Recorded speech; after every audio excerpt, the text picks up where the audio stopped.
Welcome, I am Sir Shudder. Today, I'm going to tell two stories about the yokai.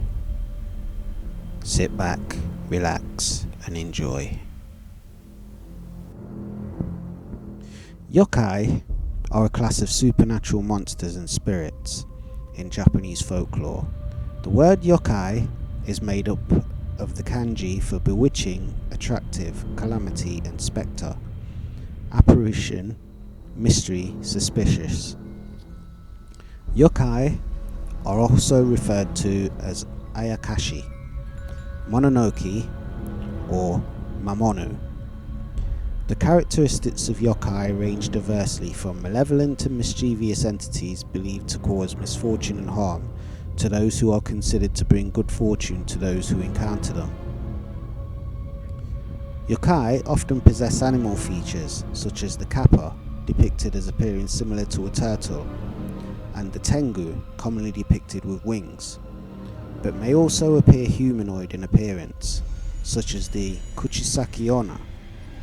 Some yokai resemble inanimate objects, such as the tsukukami, while the others have no discernible shape. Yokai are typically described as having spiritual and supernatural abilities, with shape-shifting being the most common trait associated with them. Yokai that shapeshift are known as bakemono, or abaki. Japanese folklorists and historians explain yokai as personifications of supernatural or unaccountable phenomena to their informants. In the Edo period, many artists such as Toriyama Sekien invented new yokai by taking inspiration from folk tales or purely from their own imagination. Today, several such yokai, such as the imikiri, are mistaken to originate in more traditional folklore. The first story is Kuchisaki Onna, the slit-mouthed woman. The year was 1979, and Japan was gripped by rumors of a new vicious yokai. Her name was Kuchisaki Onna, the slit-mouthed woman. The bottom half of her face was hidden behind a surgical mask, and she was known to approach children on their way home from school. "Am I pretty?" she would ask. With most of her face hidden behind that mask, the children must surely have been perplexed, but they had to answer, "Yes, you're pretty." They would be the last words of the children would ever say. The woman would suddenly tear off her mask, revealing her huge mouth cut from ear to ear, and she would scream, "Am I still pretty?" Supposing the child answered, "No, you're not," then she would proceed to cut them with a knife or sickle. The only correct answer was, "Sure, in your own way." This would not sway her feelings one way or another, and she would leave. Incidentally, it was impossible to run from her. Rumor has it that Kuchisaki Onna could run 100 miles in 3 seconds. Yorikata-sama. This is a story I heard from A, someone who was staying with me in the same room as during our company's new employee training. When I first started work, every night he had terrible nightmares that woke me up. So I asked him about it, and he jokingly told me the following: "It might be fake, but something that happened recently made me remember it." A was a graduate from university in Tokyo and a new recruit to our company, but he was born in En Prefecture. His family home was way out in the countryside. His mother was very superstitious, and he heard many stories from her over the years. The one he heard the most was about a yokai named Yorikata-sama. To summarize, there was a land beneath the mountains near their home, and that land was where Yurikata-sama lived. A's family home was surrounded by mountains, and there were several caves they called Hitoana, cave formed by volcanoes which were once inhabited by people. The most famous caves were enshrined as Shinto shrines. They were probably something like a power spot, I guess. One of those places, I think, is full of mystical energy. So one of these caves was called Hebiana, Snake Hole, and it led to the place where Yurikata-sama and his friends lived. And so people were warned that if they came across these caves in the mountains, they were to stay away. A had no idea what Yurikata-sama was, but his mother warned him at every opportunity. If you keep making noise late into the night, Yurikata-sama will come for you. This somewhat scared him. Time passed and A started going to university in Tokyo, and he joined the ski club. During the winter break of his second year, he and 3 friends started talking about staying at his place for the holidays. There was a lot of heavy snowfall where A was from, and a ski resort nearby, so it was perfect for them to go and have a ski camp there. The entire holidays they did nothing but ski, but of course even they got tired of just skiing every day. So on New Year's Eve they hung out at A's house instead. They got sick of the specials on TV and had run out of things to talk about. So against his better judgment, A decided to tell his friends the story of Yurikata-sama. The TV was boring and they had nothing to do, so they started talking about finding the Ebiana as a test of courage. No, it's too dangerous, A refused. There were several superstitions about the mountains surrounding his home, but in particular there was one that stated that it was forbidden to enter the mountains during New Year's Eve. This wasn't unique to A's hometown in M Prefecture. There are apparently a lot of superstitions that involve it being forbidden to enter mountains on a particular day. But his friends were really excited and A didn't want to dampen the mood. So in the end, they decided to go looking for the Ebiana. It's different when you're a child, but A himself never really believed in Yurikata-sama anyway. He thought the story was just made up to keep children from carelessly approaching the caves, so they didn't run into bears or something. There were several caves in the mountains that local folk warned people not to go near, so A tried to guess which from among them might be the Ebiana. They decided to go and check out a few guesses, and off they went. However, once they reached the mountain, A was overcome with a sense of unease. He played there often as a child, had climbed it many times over, but this time it felt like he was straying into the unknown territory, like he was seeing it for the first time. It was the first time A had ever gone up the mountains at night time, and as he shone the torch on the dark mountain path, he felt out of place. He had to force himself to continue, even as his muscles froze, and he felt awful. A and his friends went around the different caves. He seemed to be the only one who felt it. As his friends carried on excitedly, so he was unable to stop. The first and second caves were just tiny, only about 5 meters in length each. At the third one, they found what they were looking for. The cave suddenly slanted upwards, like a cliff, and the 4 of them tried to climb it. The cave entrance itself could be seen from the bottom of the slope, but it apparently looked like an ordinary cave. It wasn't until they went further inside that they realised something was wrong. First was the smell. There were several arrowheads scattered around the entrance, many of them stuck into corpses of frogs. The smell of the decomposed bodies was overwhelming. His three friends hereafter, B, C and D, were like, "Ugh, gross," and laughed about it. But A was already freaking out and his knees were shaking.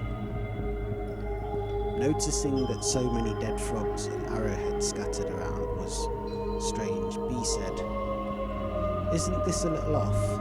A agreed with him. But C and D made a show of barging in and went straight into the cave. A and B followed them.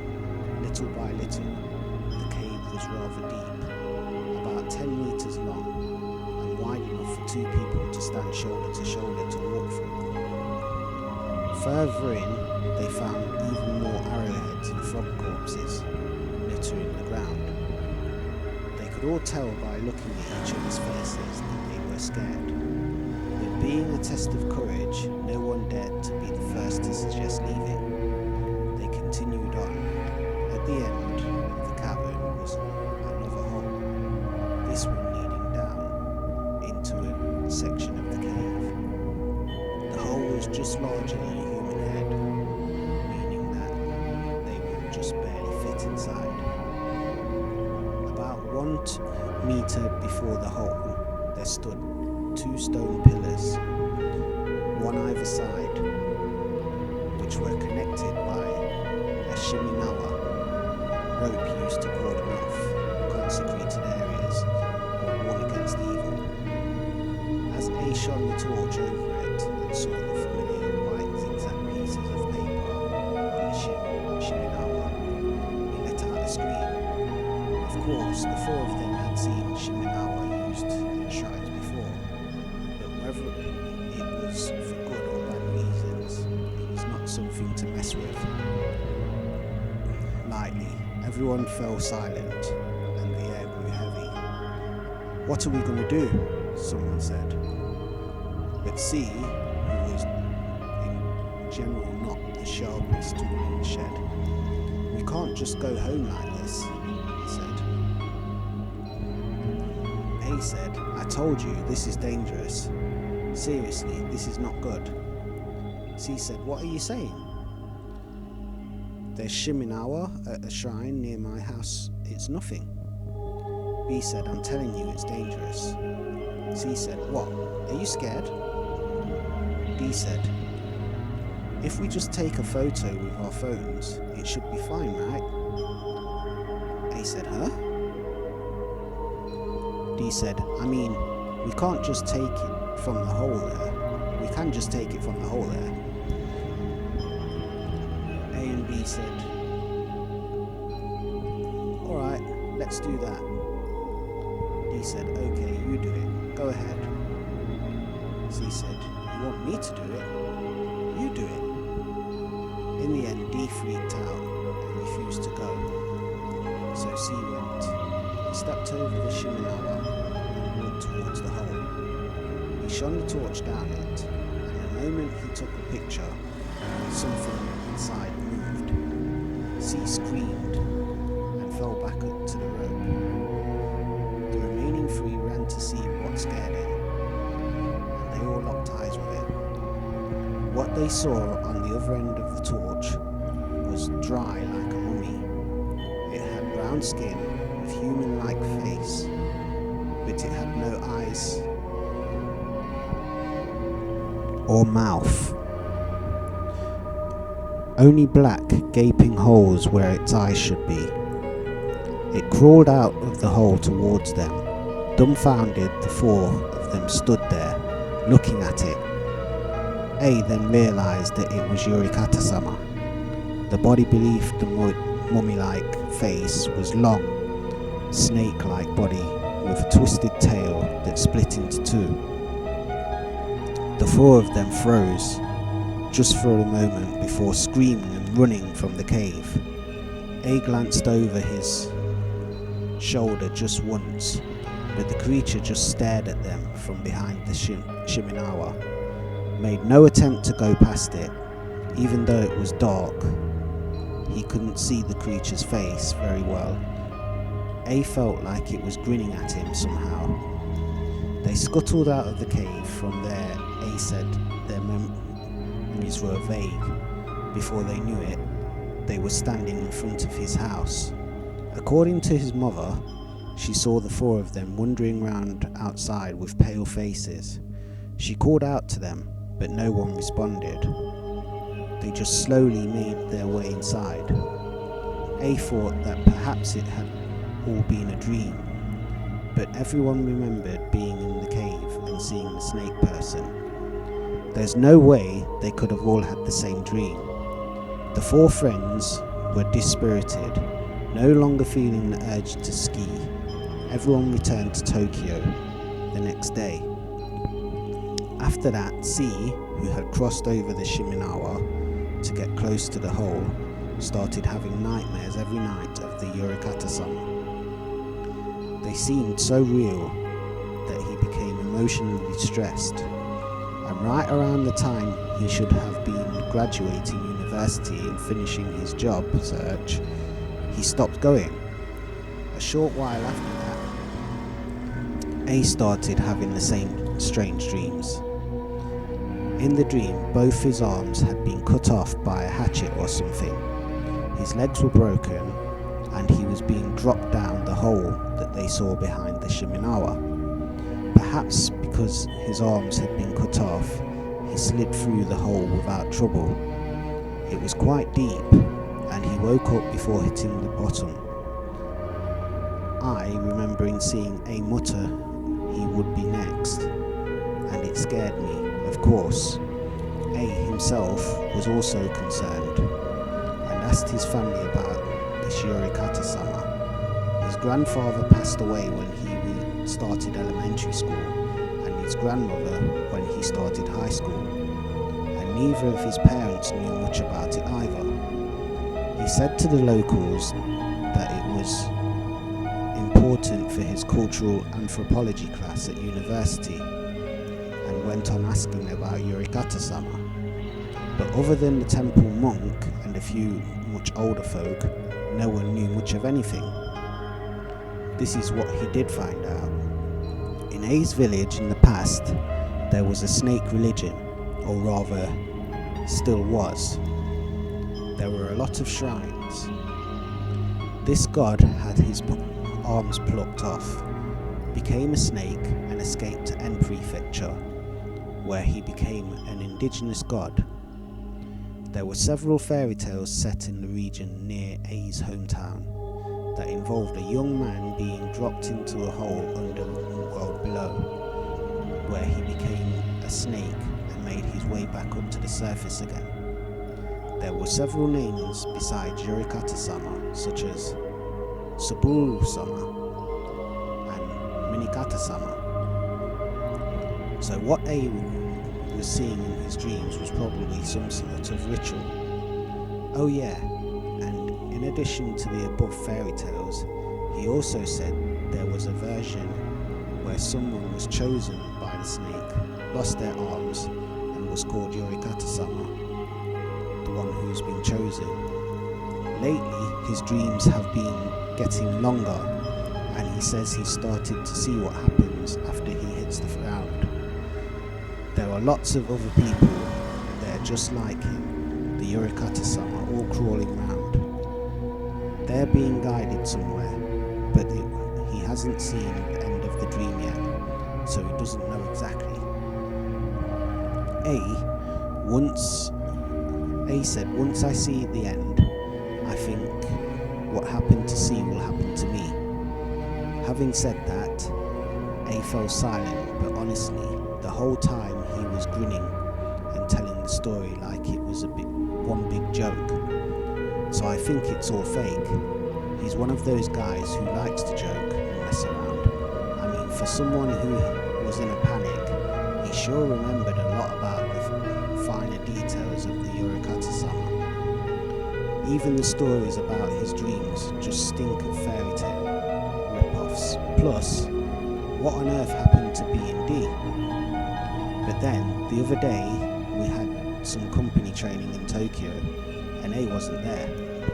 According to someone in the same branch as him, he's been suffering from autonomic dysfunction and quit work. Hearing that, I remembered the story he told me, and all those years ago I began to wonder, what if? Translator's note: forum users who read this story track the original fairy tale down to that of Koga Saburo, a man who turned into a giant snake after his journey into the underworld. His full name was Koga Saburo Yorikata, and the caves of the story placing were located on the border of Nagano Prefecture, the so-called M Prefecture in the story.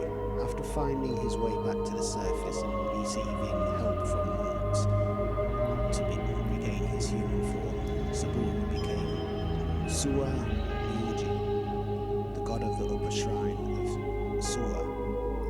Another name he's known by is Takaminagata Nogami, just like the three names listed in the story.